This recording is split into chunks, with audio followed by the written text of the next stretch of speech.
Very very good evening बच्चों, क्या हाल चाल? बढ़िया। चलो जी सर, आज हम क्या डिस्कस करेंगे? आज हम कुछ डिस्कस करने नहीं आए। एक दो बच्चों की रिक्वेस्ट थी, उन्होंने बोला सर चैप्टर नंबर 4 और चैप्टर नंबर 6 में तकलीफ रहती है। तकलीफ क्या रहती है सर? बहुत ही लेंथी चैप्टर है और इनकी वजह से हम और चैप्टर में नहीं कर पा रहे। तो बच्चा लोग, पहली बात तो ये कि मैं ये चैप्टर्स में ये नहीं बता रहा आपको ये नहीं करने, मैं ये बता रहा हूं ये तो करने ही करने हैं। दैट मीन अगर आपके पास टाइम हो तो पूरा चैप्टर करना चाहिए। फिर भी अगर मुझे लगता है कि सर मेरे पास टाइम लिमिटेड है या मेरा पूरा कोर्स नहीं हुआ, मैं चैप्टर नंबर 4 या 6 छोड़ के जाने वाला था, तो सर इनमें ये टॉपिक तो मुझे करने ही करने हैं, चाहे कुछ भी हो जाए। ठीक है जी, पहले चैप्टर नंबर 4 की बात करें। इसमें कुछ इंपॉर्टेंट चीजें, अच्छा इंपॉर्टेंट का मतलब ये नहीं कि पूरे चैप्टर में से 2 या 4 क्वेश्चंस बता दिए, मैं मेरा 60% चैप्टर बताऊंगा जो आपको करना है। 40% आपकी इच्छा हो तो करना, अदरवाइज कोई इश्यू नहीं। चैप्टर नंबर 4 तो वैसे भी बहुत इंपॉर्टेंट है, ट्रू फॉल्स के क्वेश्चन आते ही आते हैं वगैरह वगैरह। अच्छा एक बात और पहले, सर ऑडिट में डर लगता है, क्या करें सर? ऑडिट में बहुत डर लगता है सर, क्या करें? जी ले लिया इस ऑडिट ने। तो सर ऑडिट में पास होना बहुत इजी है। हाँ 80 मार्क्स लाने, 85 मार्क्स लाने टिपिकल है, बहुत टिपिकल है, बट 40 मार्क्स लाना is not a big deal. Sir क्या बात कर रहे हो, 40 मार्क्स लाना कोई बड़ी बात नहीं है। जिन्होंने ऑडिट में कॉन्सेप्चुअल क्लियरिटी ले ली उनके लिए ऑडिट में 40 मार्क्स लाना बहुत इजी है। सर कैसे, जरा समझाओ, सोच के देखो। 30 मार्क्स के तो एमसीक्यू आते हैं सर, 12 मार्क्स के ट्रू फॉल्स आते हैं सर, दोनों अलग अलग आते हैं। हाँ सर इतना इजी। उसके अलावा आप सोचो 42 मार्क्स तो ये हो गए। अब 42 के लिए मैं बोलूं 30 में से 20 मार्क्स प्योर कॉन्सेप्चुअल है। मतलब अगर आपको ऑडिट का बेस पता है ना, audit what is audit, audit क्या, ऑडिट के अंदर क्या, ऑडिट क्या, पूरा कॉन्सेप्ट समझ में आया हुआ है, तो ऑडिट में बिल्कुल भी दिक्कत नहीं आती है। मतलब ये 42 मार्क्स रटने वाले नहीं है, ये 42 मार्क्स है अगर जिनको ऑडिट समझ में आती है। सर उसके अलावा लगभग 15 से 20 मार्क्स की सर कंपनी आती है, बल्ले बल्ले। तो आराम से 60 मार्क्स का पेपर आपको ऐसा है जिसमें आप आराम से 40 ला सकते हो, अगर आपको कुछ और आए भी नहीं तो भी।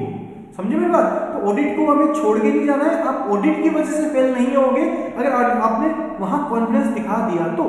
गॉट इट बच्चा लोग? चलो जी अब थोड़ा सा चलते हैं, कौन कौन से क्वेश्चंस इंपॉर्टेंट है। लगभग देखो मैंने बोला 60% चैप्टर में इंपॉर्टेंट बताऊंगा मैं, ऐसा नहीं है मोस्ट इंपॉर्टेंट ये 4 क्वेश्चन कर लो आ जाए तो तुक्का ठीक है, नहीं अदरवाइज कोई इश्यू नहीं है, ऐसा नहीं है सर एक तो ऑडिट रिस्क करके जाएंगे सर, पक्का करके जाएंगे। ऑडिट रिस्क 3 तरह के होते हैं, inherent risk, control deduction risk. ये पूरा मुझे पढ़ के जाना है, समझ के जाना है। ठीक है जी, आओ सर।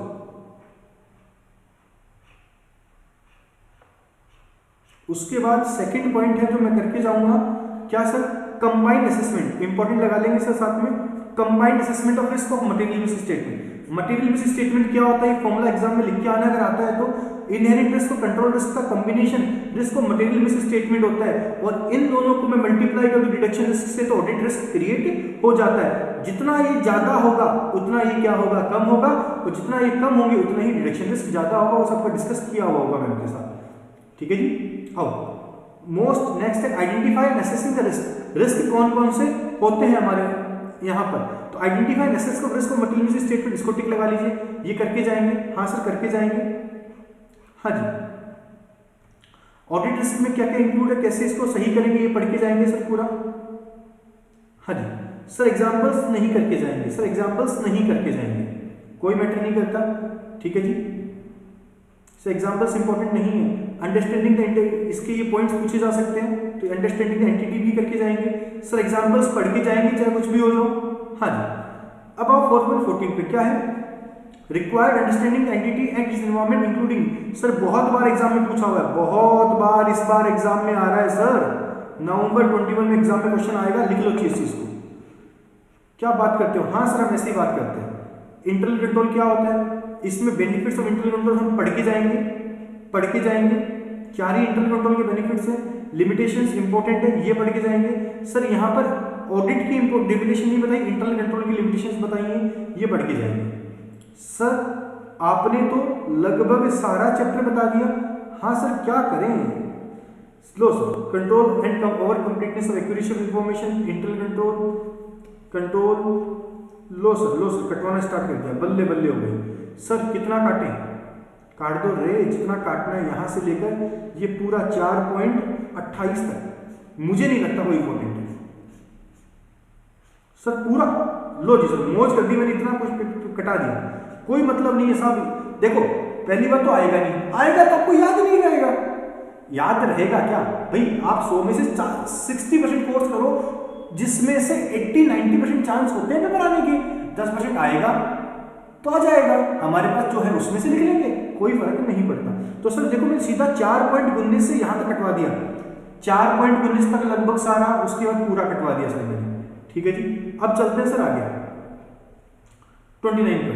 29 में रीडिंग कर जाना बेनिफिट्स इंटरनल कंट्रोल के, ऐसा मुझे इंपॉर्टेंट नहीं लगते, फिर भी आप चलो इसको भी रहने देना, कोई दिक्कत नहीं, इसको भी रहने देना, कोई दिक्कत नहीं। ठीक है जी, लो जी उसके बाद में सीधा हम आते हैं, सीधे पूरा कहाँ तक काटोगे sir? Evolution of internal control. लो सर यहाँ तक साफ कर दिया, सीधा ही कर दिया।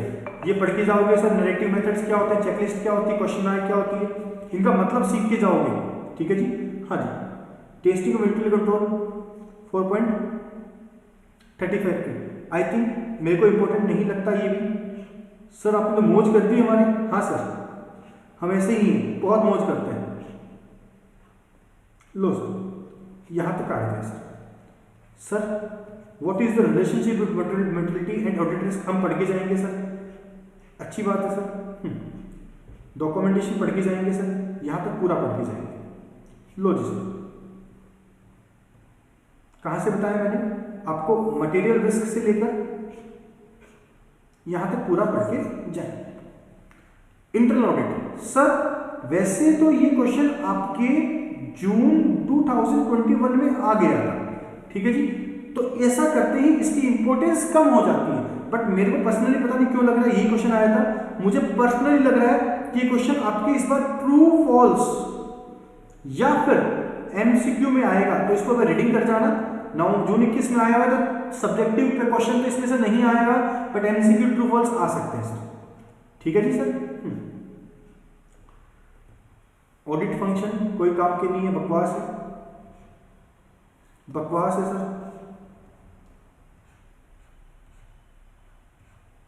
डिफरेंस में इंटरनल फाइनेंशियल बकवास है सर। लो सर ये हो गया। किसी भी चैप्टर के एमसीक्यू नहीं छोड़ के जाएंगे, किसी भी चैप्टर के ट्रू फॉल्स नहीं छोड़ के जाएंगे, वो तो करेंगे ही करेंगे। लो सर इतना कर लोगे तो मेरा काम हो जाएगा। ठीक है जी, आइए सर चैप्टर नंबर 6 में, बहुत गंदा चैप्टर है सर, एक तो EIS में एक इसमें। सर पहली बात, अगर बाय द वे इस चैप्टर में से क्वेश्चन आए और हमें नहीं आए तो EIS में जो पढ़ा हुआ है वो लिख देना। क्या बोला सर? अगर हमारे इस चैप्टर में से क्वेश्चन आए हमें नहीं आए तो EIS में EIS इसी चैप्टर की तो है मेरे बाबू, तो उसमें से पढ़ लेना और उसमें से जो लिखा हुआ है अगर वो याद आए तो वो चिपका देना, मार्क्स मिल जाएंगे, कोई टेंशन की बात नहीं। अरे कुछ नहीं लिखो उससे कुछ तो लिखो कम से कम। चलो जी अब चैप्टर नंबर 6 की बात करते हैं। सर क्या करें इसमें? 6.6 पे आ जाइए सर सीधा ही। सर ये कोई मतलब नहीं है, कुछ नहीं करेंगे इसमें, मैं वो लगा रहा हूँ जो मुझे करना है। लो जी एक तो ये करके जाएंगे, risk and control in automatic environment. ठीक है जी, चलो उसके 6.8 आइए एक sir important. Low sir IT related risk जो कौन कौन से ये पढ़ के जाएंगे, पूरा डायग्राम हम डिस्कस करके गॉट इट। चलो ये पूरा करके आपको जाना है। उसके अलावा सर गंदा छी नहीं करेंगे सर। उसके अलावा 6.12 पे आ जाइए सर, 6.12 पे। लो सर इंपॉर्टेंट, मेरी तमन्ना है पता नहीं कब से क्वेश्चन आए, आज तक नहीं आया, लेकिन मुझे लगता है कभी भी आपके टपक सकता है और ये टपकेगा तो मजा आ जाएगा। बहुत इजी क्वेश्चन है, फ्री के मार्क्स से। और इसके अलावा सर ये करना ही करना है, इसमें आ जाएगा सर, तो इसके अंदर ही आ जाएगा सर। इसके अंदर राम पानी लिख रखी है, मुझे कोई मतलब नहीं इस राम पानी से। एक सर ये वाला टॉपिक कर जाएंगे, ये सब बेसिक पॉइंट्स है सर। 6.15 गया क्या? वो नहीं सर, 6.15 भी यही तो था। उसके अलावा कुछ और? ऑडिट अप्रोच ऐसे जरूरत नहीं, डाटा एनालाइज फॉर ऑडिट ये पढ़ के जाएंगे सर, बस इतना ही करके जाएंगे। उसके अलावा हमें कोई जरूरत नहीं है कुछ भी करने की। एक ये वाला पॉइंट भी कर लेना, ये भी थोड़ा इंपॉर्टेंट है, ठीक है जी। उसके अलावा कुछ भी नहीं करेंगे, काम खत्म। इसमें भी मेन पॉइंट्स पढ़ जाओ, सर काम हो जाएगा, ठीक है जी। लो सर, ये भी हो गया। अब सर क्या बचा? सर सबसे खतरनाक chapter, chapter number 9। Oh my God, बहुत गंदा चैप्टर है सर। कौन सा वाला? 9 वाला। तो सर इस चैप्टर का कोई अंत नहीं है भैया। देखो कुछ नहीं बता सकते कि इसमें क्या करना है सर। वहां कोई भी क्वेश्चन आए, इस चीज की ऑडिट करनी है तो 1 मिनट के आंख बंद करना और सोचना यहां हमने अकाउंट्स में क्या पढ़ा था, इससे रिलेटेड अकाउंट्स में, एडवांस अकाउंट्स में क्या पढ़ा था वही लिख डालना। मैं नहीं बोलूंगा 4 में से 4 मिलेंगे, लेकिन मेरी गारंटी है 4 में से 2-2.5 मिलेंगे, ठीक है। तो अगर ये चैप्टर आपसे नहीं भी हो तो मुझे तकलीफ नहीं है, लेकिन वहां अरे भी देखो इस चैप्टर की या कहीं भी ऑडिट सब्जेक्ट ऐसा है जिसमें कभी भी कोई चीज का एग्जैक्ट आंसर नहीं होता, लेकिन कभी ऐसा नहीं हो सकता आपकी गलत है। आराम से जब भी ऑडिट का पेपर करो 5 मिनट आप क्वेश्चन को पढ़ने में दो। आप जब क्वेश्चन पेपर देखोगे तो आप क्वेश्चन पेपर देख के फील करोगे यार पता नहीं क्या लिखा हुआ है, और उसके अंदर पूछा एक पॉइंट होगा, मुझे पहले ये आइडेंटिफाई करना है कि उस पेपर में पूछा क्या है, उस क्वेश्चन में कि पूछा क्या है। अगर आप क्वेश्चन समझ लेते हो ना तो आप इजीली आंसर लिख पाओगे 90% केसेस में।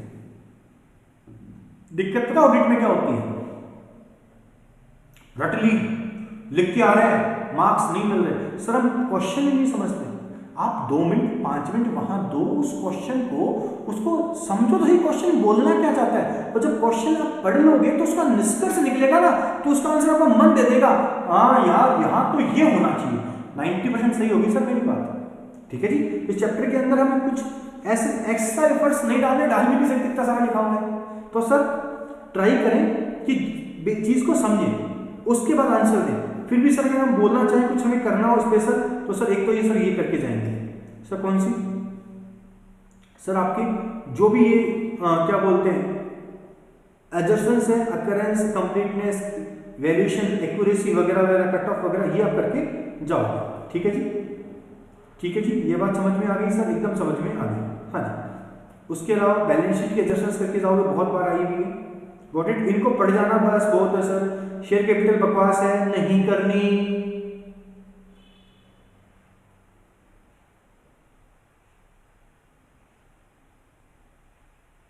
रिजर्व सरप्लस सर मैं तो नहीं करूंगा।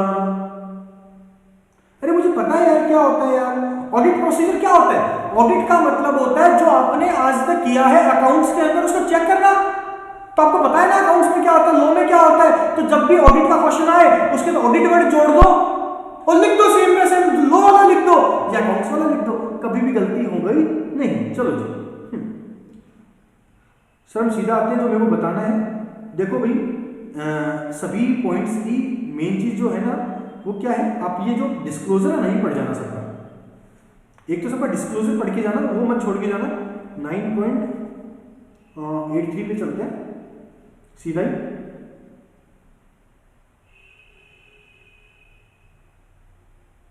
लो सर पहला पॉइंट जो मुझे लगता है ये वाला, कौन सा? Auditor need to consider the following attributions while verifying the depreciation amortisation expense. Auditor को कौन कौन सी बातें ध्यान रखनी चाहिए, ये क्वेश्चन एग्जाम में आया हुआ है, मुझे लगता है एग्जाम में आ सकता है। तो पहला तो ये पॉइंट करेंगे सर, ठीक है जी। उसके बाद एक पॉइंट आता है मेरा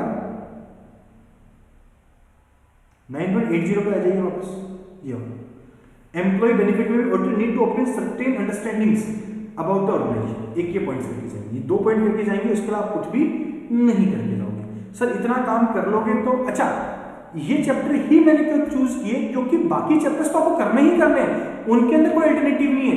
ये बताने का मोटिव ये है कि बाकी चैप्टर ढंग से करो, इनमें टाइम कम दो, लेकिन बाकी चैप्टर्स तुम्हें एकदम मस्त बिंदास झक्कास आने चाहिए, ठीक है जी। इतना कर लेना, हमारा काम हो जाएगा। ऑडिट को हवा मत लेना, ऑडिट को एकदम प्यार से, एकदम प्यार से। जो नटखट बालक नहीं होता कि इसको प्यार से पुचकारते तो मान जाता है, वैसा ही है। लगता बहुत बदमाश है, लगता बहुत बदमाश है, लेकिन इसको प्यार से पुचकारोगे ना तो इससे अच्छा सब्जेक्ट नहीं है पास होने के लिए। मैं नहीं बोलता इसमें 90 आएंगे 80 आएंगे ना, गंदी बात, लेकिन 40-45 मार्क्स इजीली आ जाएंगे। कंडीशन आपको ऑडिट का बेस पकड़ में आना चाहिए। ओके, हवा नहीं, बाय।